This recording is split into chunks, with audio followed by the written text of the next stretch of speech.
Peter, yourself and the backroom staff have had a bit of time now to reflect on the Peru game. How do you look back on Tuesday night? There was a lot of positives. Obviously the big disappointment was the goals we conceded, because I thought the effort they put in and they tried to carry out the details that were given prior to the match with the work ethic behind the ball, because we say to these players, they turn up here, we know what they can do with the ball, but what we're expecting against the ball, not to give away silly chances or silly goals, and we believe that's what happened the other evening there. So that was a disappointment. The pleasing thing was the performances of a lot of boys that was coming in for the first time, handling playing for their country, but also in an atmosphere for some of them that they've never played in before. So that was a big plus for us, and I think probably icing on the cake was young Lewis Morgan's performance. It's the sort of player that Scotland have always liked. You know, somebody that excites the fans, gets people off seats, and he done that in that 10-minute, 15-minute cameo. So there was a lot of pleasing things, but there's obviously a lot of things we've still got to work on. We've got Mexico up next on Saturday night. What do we expect in terms of challenge and the difference from Tuesday night? They're a very good side. We watched them. We've seen them against Wales. They didn't play particularly well, but we've seen them against Belgium and they were excellent. So you go to Belgium and score 3 goals and play outstandingly well. We watched them. They move very quickly. They obviously get Chicharito, who's an excellent striker with fantastic movement, something that we're trying to put into our players, the type of movement. And that's one of the guys you would have to watch, because he's excellent round about the box. Doesn't do a lot outside it, but in and round the box he's fantastic. As I say, movement and finishing. So there's a lot of things we know we've got to be prepared for, as I say, yet again against the ball.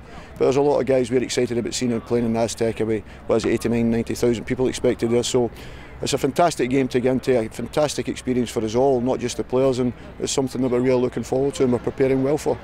Can we expect a number of changes for Saturday? Yes, I think you will. I mean, we want to see how the boys are. I mean, it's a quick change around, as you say, and it's a completely different atmosphere as well we're going to play in, so we understand that. There's a few niggles and knocks which we'll have to see over the next couple of days. But there's guys that deserve their chance also. They're all here in merit, as I say. Some of the other guys that aren't here, but the guys that were picked were always in the manager's thoughts to be coming anyway in the first place when the squad was announced at first. So there's a big chance for them all, and none of them's let themselves down in the training field.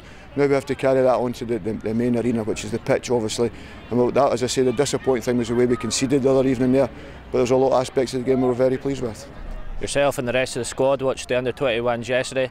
Obviously there's a number of players here that have made the step up. Must have been encouraging to see another great result at Toulon. Yeah, it was fantastic. I was blessed to be there last year in Toulon, and when we played Brazil and played exceptionally well and beat Brazil last year.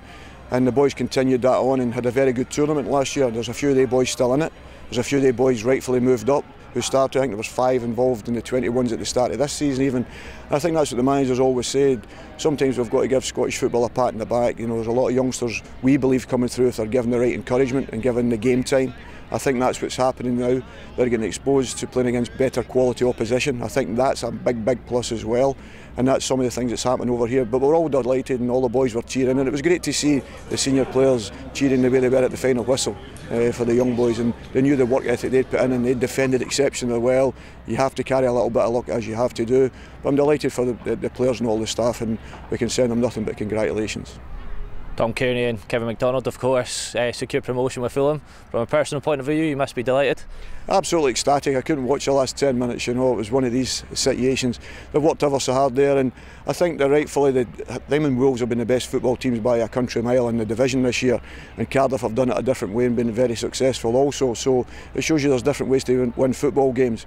But delighted for the club, as I say, but obviously I'm working there, but delighted in general because of the way they play. I think it was a great result for football because of the way they've stuck to their principles, and I'm excited to be involved in the Premiership again next season.